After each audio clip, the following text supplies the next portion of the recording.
and welcome back to the Irish Hunting Podcast, the number one place for your hunting, fishing and country sports stories from around the world. Stick on the kettle, crack open a beer, pull up the feet, relax and enjoy.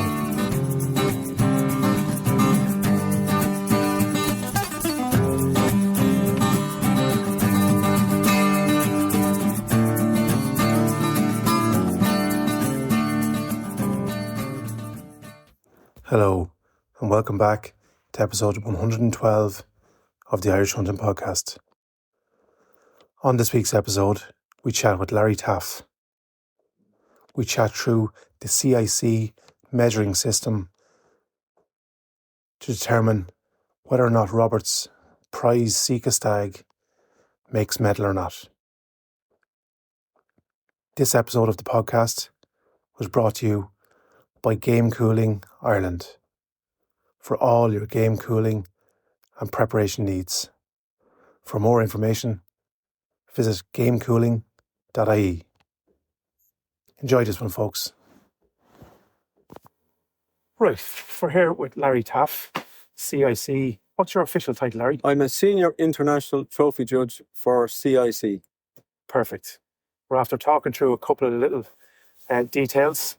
We're going to, we have this on video, so we're going to try and get this up on YouTube as well to explain to newcomers like ourselves all about the CIC. First of all, how did you get into this gig, Larry? Oh, many years ago. Well, I've always been involved in hunting, and I had a particular interest in animals and the skulls of animals. Subsequently, I went from there. I became, in 2014, a CIC measurer. And subsequently, I was appointed CIC senior trophy judge in 2016. Right. So I'm involved in it for a considerable amount of time. Part of the requirements for that is a reasonable amount of expertise. And then I would have become a tutor or instructor and would have been appointed to different training sessions across Europe and different countries. Spot on. So I suppose from my perspective, because I knew nothing about this, and the reason we're doing this is, like I said to you, trying to get new shooters aware of the marking systems. Can I ask why CIC? Well, CIC is the foremost measuring system that is operational across Europe. In the last year, we have moved into America, and I think there is a possibility that it's also starting to creep into Australia.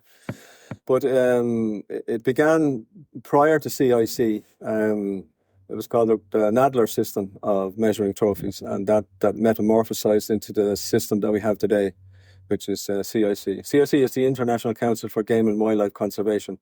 The CIC part is an abbreviation of the French title.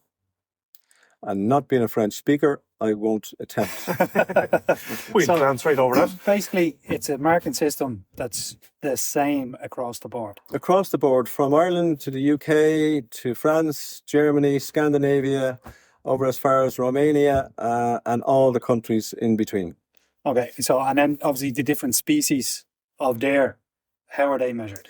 Well, you will have different species of deer, obviously, but you will also have sheep, mouflon. Okay. You will have goats, ibex, chamois. You will have carnivore, which are bears, jackals, foxes, badgers, which are skull measurements only. There are some nuances in relation to the measuring of it. The original book that was published is called the Red Book. It was run under a guy called Kenneth Whitehead, right? He's an Englishman, and he was responsible for it. He produced a Red Book, and a Red Book gave you the instructions on how to measure every trophy under the sun, including African animals. Every trophy was measured in a specific way. You had the Asian species, which were measured in a particular manner, such as sika, which is purely arithmetical. You have red deer, you have fallow deer, and you have roe deer, which are measured with a weight basis and subjectivity as well for colour and pearling and things like that. And then you have the sheep, the mouflons, and the goats, which, not Irish goats, by the way, goats as in ibex, and those which are, again, measured in a slightly different way, because you measure them on the length and the width and the number of years that they're on the earth, which you can see in goats because the antlers, the horn structure changes on a yearly basis depending on the quality of the food and the status health of the animal. You touched on something there. So right now, from an Irish hunter perspective, Mm-hmm. what are the animals that we can get measured? You spoke about fox there. You can. Okay, the animals that would come for measuring would be red deer, fallow deer, and sika deer. They're the three main protagonists, for want of a better word. What also can be measured are foxes, right? Okay. Badgers, but be careful with badgers because a badger is a protected animal, right? Yeah. And it cannot be taken from the wild or cannot be shot. But if you find a dead badger on the side of the road, there's a possibility if you contact your local ranger and ask him for permission to hold it, you will get the permission and you can get it measured in that case. But you must have a certification from the wildlife rangers to do that, right? Because they're under the 1976 Wildlife Act, they're a protected species, right? What we also will measure would be trophies that come back from the UK, from Irish guys who go abroad. So we will get mufflon here, we will get chamois here, we will get roe deer here, we will get muntjac here, and we will get Chinese water deer here. Very good. We're dealing with, obviously, Robert's fine stag here, and a sika stag today. And you just off air, we were chatting. There's more than one subspecies of sika. Yeah, initially, there's a long history to sika in Ireland, and most people would know it or know some little bits about it. The original sika came to Powerscourt, to Lord Powerscourt's enclosure, which he had a variety of different species there from across the world because he was a collector.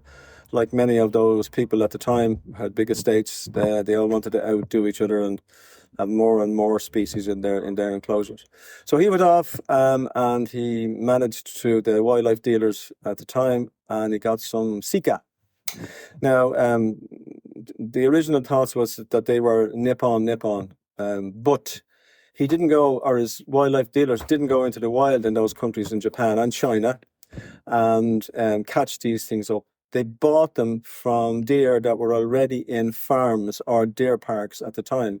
Because you must remember, if you look at that part of the world, they were very big into natural medicines. So they used the velvet for medication purposes. They used the antlers for medication purposes.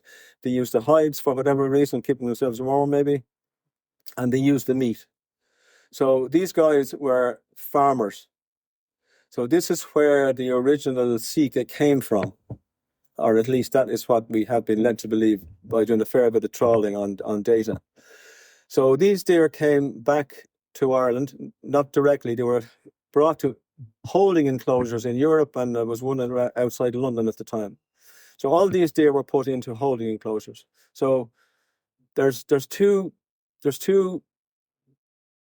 suggestions. One, that the deer that came originally were cervids that were mixed up, different subspecies. Subsequently, they went into holding pens, as I say, in Europe and in England, where the subspecies again were mixed. We don't know how long they were there, and there's a very, very strong possibility that there was a sika mix. Now, you have got to take into account that there was at the time up to 15 subspecies of sika. That, of course, has now changed with designations by the IUCN. But you have to, without a major stretch of the imagination, suggest that the sika deer that came to Ireland were not nip-on. They were a sika hybrid.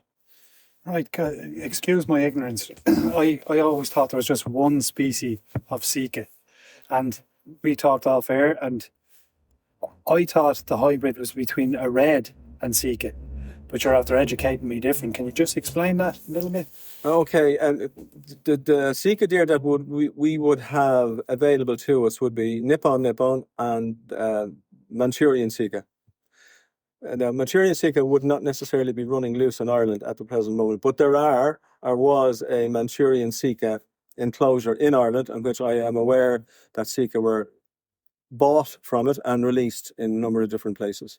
So as well as the original hybridization of sika, you now have a new deer into the mix, which we assumed was a full-blooded Manchurian. But again, I have no DNA to support that. But if we go back to what happened in the first case, when all those deer came to Powers Court, he, because of what they did at the time, wanted to do something different. He artificially mixed red deer and sika deer, a red hind and a sika stag, and he produced fertile hybrids. And hybrids of the deer species are fertile. So in his deer park, and I'm not privy to what he had or the numbers he had. I do know on historical searching, he had over 1,000 head of animals in his deer park, and that included a variety of different species of animals. So they eventually escaped when the fence came down, and they headed off to the hills, which was the Wicklow Hills at the time, where there were red deer and the aggressive sika. And we're not talking about small little nippons. We were talking about hybrids, which would have had red blood in them.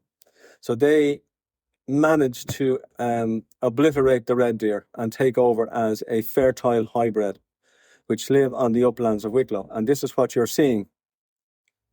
Some of the other deer that escaped would have been possibly smaller, and they took to the woodland. So you have a demarcation line between upper upland deer and the ones on the bottom, which the forestry ones, which we all term as nippon. But they could never be pure nippon. What happens then at the rut times or over the years, the deer on the hill metamorphosized into what we see today. They can look like red deer with sika antlers, or they can look like sika deer with red antlers, or something in between. When the rut time happens, the lesser stags that are pushed out from the top will migrate downwards, because they are going to be bigger than the lower ground stags and will consequently fertilize the lower ground deer with those hybrid genes, thereby complicating it again. There are a number of good books on sika that relate to Ireland, and one book relates to the Wicklow Hills sika deer as a hybrid swarm. I have to try and understand what a hybrid swarm is. It means that our deer which are breeding back into each other, and they eventually come out with a specific type. And that's what you're looking at when you look at Wicklow today. Hybrids that look like neither one or the other, but something in between. Very good. And I suppose, just looking at my one, I would have thought, irregardless of mine or not, all the sika in Ireland, they're a hybrid of two different types of sika. Is that correct? To a degree, you're right, but to another degree, you're wrong. We don't know what the hybridization was originally, whether it was of one species or two species or three species or four species. But we do know that those deer that came to Powers Court were artificially crossed with red deer. So you have a mix of sika and red breeding back into themselves. The most virulent and aggressive of those genes are the sika deer. So the sika deer will eventually be the bigger structure that's there. Even though they mightn't look like sika, they are sika within themselves. Oh, perfect. And then some of the indications that would point this to be more that this is a sika and not a hybrid. Could you talk us through some of them? Okay, we'll just use this one as an example, right? Okay, so you have quite long antlers, 50 centimeters plus. Okay, that's the first thing, but that would suggest to you that it's a reasonably mature animal, because young animals obviously don't grow antlers that long. If the presented animal has long, thin pedicles and has 50 centimeter beams, it means it's still growing. Okay. Which is, there would be a suggestion that if it grows to its maximum and those pedicles reduce, that those length of antlers will be up to 70 or 80 centimeters long, which is a sure sign we're dealing with a hybrid. Right? Okay. Because a good sika will probably max out at around 60 centimeters in length. The other parameters that I would look for would be the width, which is the width between across the eye sockets, and the length, which is from the furthest point at the front to the furthest point at the back, using a calipers to measure it, not a tape. maximum 13 centimeters wide, maximum 28 centimeters long. The other measurement then is the nose bone. Now the nose bone is the part of the skull that runs down to the opening just over the end of the nose, and there is a V shape right in the middle of the skull, and from the lowest point of the V shape to the inside of the little points at the front is your nose bone length, and that shouldn't be any more than 8.5 centimeters long. Okay. Very good. Very good. When we initially brought this in, Larry, what was your, or you can say it now, you know, you don't give indicators to get people's hopes up or else dash them. What was your initial, considering how many of them have gone through here, what was your initial feeling on the stag? So when the trophy, when I saw it in your hand, it has a colour which generally hybrids don't have, because they're living outside the woodland and they don't have the ability to get tree resin into their antlers, thereby collecting dirt and muck and detritus, right? They will tend to sort of have a lighter yellowy type of colour in their antlers, right? Looking at it from a point of view of a sika should have the widest point in the middle when you look at the antlers. It should be wide here, and it should start to taper in here. Looking at my figures, we have the tip to tip is 39 centimeters, and the widest is 43.5. So that fills the gap. It's a lyre shape. Okay. Right? It goes out and then curves back in. When I see if a sika comes to me and it goes from the widest point and tip to tip is wider again, I go, well, let's have a look at this a little bit more closely. There's something in there. One of the things that's important to me, for anybody who is listening and would wish to bring a trophy for measuring, if I have any kind of suggestion in my head that we may be dealing with something other than sika, for want of a better word, I will ask to see photographs of the sika or the animal when it was shot. Yeah. And that will give me an idea in relation to the structure of the skull when it's on the animal, the colour of the coat. If I can get metatarsal pictures or caudal pictures, well then that will, nearly concrete my decision on whether it's going to be A or B. B. Okay. One thing that kind of interested me just as we walked in from the other room was sika can be measured from a trophy perspective as a 6-pointer. Is that correct? Oh yeah, the bottom line for the Asian species is that it's arithmetical. So Just it's all explain about what that means. it's all about figures. Okay. A plus B minus C. Okay. Okay. So the measurements basically on a sika are the inside spread, the length of all the tines and the length of the beam, on both sides added together. Okay. And the differences will be the difference in length of the beams, the difference in length of the tines, and the difference in length of the circumferences of the beams. Okay. So you'll have 3 pluses. You'll have the inside spread, which will be a plus, the length of the beams and all the tines on the left, the length of the beams and all the tines on the right, minus the differences of each of those. Okay. And that will give you your answer in the score. Very good. It's a simple trophy to measure, provided you know the points to measure from. Now, just on that, right? We've discovered today that, and from a gold medal perspective, it has to reach 255. 255. Yeah. Is that number the same for a 6-pointer as is for an 8-pointer? Yep. That's a sika nip-on. The score levels are, for a bronze medal, you must score between 225 and 240 points. Okay. For a silver medal, you score between 240 and 255.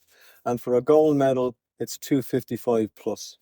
And there is, as some people would suggest, is there anything better than the gold medal?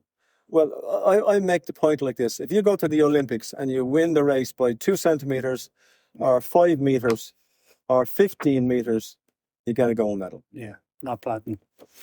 Do you want to tell them what I scored? Or what the trophy scored? Not me. This, I didn't do it. This trophy scored, it's not official yet, because when I'm when I measure a trophy, I do a preliminary score based on my edition. We have to assume my edition is correct, but it's not official. So when this data is uploaded to the CIC database, it will produce a certificate with the official score on it. Okay. So the preliminary score at the moment, and I don't think it's going to change, I don't think my maths are really that bad, is 252.5. So this trophy was 2.5 points off gold. So it makes it a silver medal. And I am thrilled with that because it's the best one I've ever shot. So it means something. But as I explained to you earlier, when trophies are presented to us for measuring, we will treat every trophy as that trophy that this man has brought to us because he thinks it's one of the best or the best he's ever taken, and we will treat it accordingly. Okay, we see lots of trophies, right? But for the guy who walks in here with this trophy that he's holding on to, that he spent time looking at, shooting it, dragging it, cleaning it, it's important that we respect that trophy and respect that guy's opinion on his own trophy. And we will measure it precisely to give him the correct and exact measuring score that trophy has worked for. But there is no favoritism. Oh, no. One of this, it's important to note, right, that CIC is based on precision and honesty. So you could be the king of Arabia, if I want of a better word, and have a huge big limousine down there, and you bring a trophy up there. Whatever you bring up here is going to be what it is. Yeah. I mean, I have had people look at me with big, sad, puppy eyes. That was me 10 minutes ago. trying to change, boost it up a little bit. No, it is what it is. Yeah. That's it. We measure as precisely as we possibly can using particular points for measuring. We all get trained the same way. We all pass on our training to the next people that are coming, and we emphasize that it's important that the trophy is advantaged all the time, not disadvantaged. You also don't look for negativities in the trophy. The trophy will tell you itself what the negativities are, and you present then your findings on a score sheet. Larry, I can attest to that you're nothing but fair, and from my perspective, thanks very much. I don't want to take up too much more of your time. If that was a couple of final questions. No, again, I'd like to just reiterate, it's been an eye opener. I think this is our first trophy to our years be taken. I don't know half it, but no, it's literally our first time doing this, and as Rob had said, our aim here is to try and make people more aware of this. It's also, we were on the way up here, we were speaking because I had we were going back and forward with different people and giving recommendations and so on. We had a feeling it was going to get some kind of a medal. That was our gut feeling, more hopeful than anything else. But we said, ideally, if we got the bronze or the silver, ideally gives us something to chase again next year. So you've always looking forward for the next one. So from your perspective, Larry, for hunters out there, and this is one of the things we've talked about over the last while, you're a hunter yourself. You said this here in terms of sika are probably the more elusive of them. Have you seen, or do you see many of these big fellas on the ground here that you say, oh, should have kept that for another year or two? Have you seen that kind of? But the peculiarity of first of all, you have to look at what the Irish hunting culture is. It's relatively new. Yeah. If you compare it to Europe, where they've had a regimented, controlled hunting system going back to the time of the Austro-Hungarian Empire. We were possibly in some people's a colonial state, right? Yeah. So the Irish population didn't have access to hunting. They had access to taking things, poaching. Yeah. Right, and it's endemic in the population. Like the sika deer, that strain is not going to come out. Dare I say it? I'd probably be hammered for it. Yeah. But one of the peculiarities is simply that a small bit of management will produce quality animals, and quality animals do not come unless they're old. And you have to have age in the animal to produce the top quality animals. In Europe, as I'm sure you guys know, there's a structure which allows animals to grow old, and then the animals are taken. And what it is, it's a testament to the quality of the management that allows an animal to grow to that age. Yeah. So back home, see it, shoot it before Johnny shoots it. Yeah. Right? Unless you have your own piece of ground that you can manage to a degree and understand what you should be taking and what you should be leaving. Yeah. Right. Yeah. There is this particular one. I want plenty of hinds on the ground, so they'll bring in plenty of stags. That actually is true, but they bring in lots of rubbish stags, right? Yeah. And it creates a problem for the dominant capital stag, because he's now fighting off all this garbage, right? And this garbage, excuse the expression, is taking hinds on the outside and popping them and popping them. So you don't actually know what the result is going to be. Yeah. Right? And you're getting, and I see it, in the last couple of years, from a lot of different places, quite a large amount, and I see it because I'm out there, of rubbishy reds, and worse again in the fallow. And the chances of getting a good fallow deer in Ireland are very, very, very, very slim. Right? Yeah. And in your opinion, is that down to, as you rightly said there, not taking the correct animal at the correct time? Our lineage hasn't probably, because I think we're less than 100 years probably shooting of our own volition. And it's like that when it opened up. We opened up and the understanding, it's important for people to understand, or for hunters to understand what to recognize and what that they should leave. Yeah. But unless you educate yourself, it's never going to happen. And you can't educate yourself with a dead stag or a dead buck. It's gone, it's finished. Oh, I should have left it. Sorry. Too late. Too late, it's gone. Right? You, in fallow deer in Ireland, there are possibilities. I mean, I do know of a couple of places that are managing reasonably well. The best fallow deer we have measured by us is 183 points. It's 180 for gold. Okay. There's a couple of silvers. There was a silver here during the week, 170 point something, right? So they come not that often, right? But it can be done. Yeah. But too many young animals left, too many females, and we have that situation, as we know, in the news over the last number of years. Too many deer here, too many deer there. Incorrect management, basically, is the reason for that. Right? We don't have a national management plan. We have a national management strategy, which is another kettle of fish altogether. But we don't have a national management plan, and that should filter down to the guys, and it should impact on whether they, in my own opinion, whether they get their hunting license or not, based on what they return. But again, that's just me talking. That's your opinion? That's my opinion. That's all, yeah. Look, as I say, we know you're a busy man. We want to get this thrown into the system, and we want to thank you very much for your time. You're a wealth of knowledge. We're looking around your hunting room here. We're mildly jealous. It's taken years. Yeah. And look, it's something for us to attain to ourselves. Thank you very, very much. You're very welcome. Thank you very much for coming. I am delighted to be able to offer some assistance to anybody who's interested in trophy measuring. And if you want to look at trophies that have received medals or not, and information on the structure of them, go on to our Facebook page. And we're going to be tagging you and putting all that information up on the next podcast. Lovely. Thanks, Larry. Thank you, Larry. No, You're very welcome.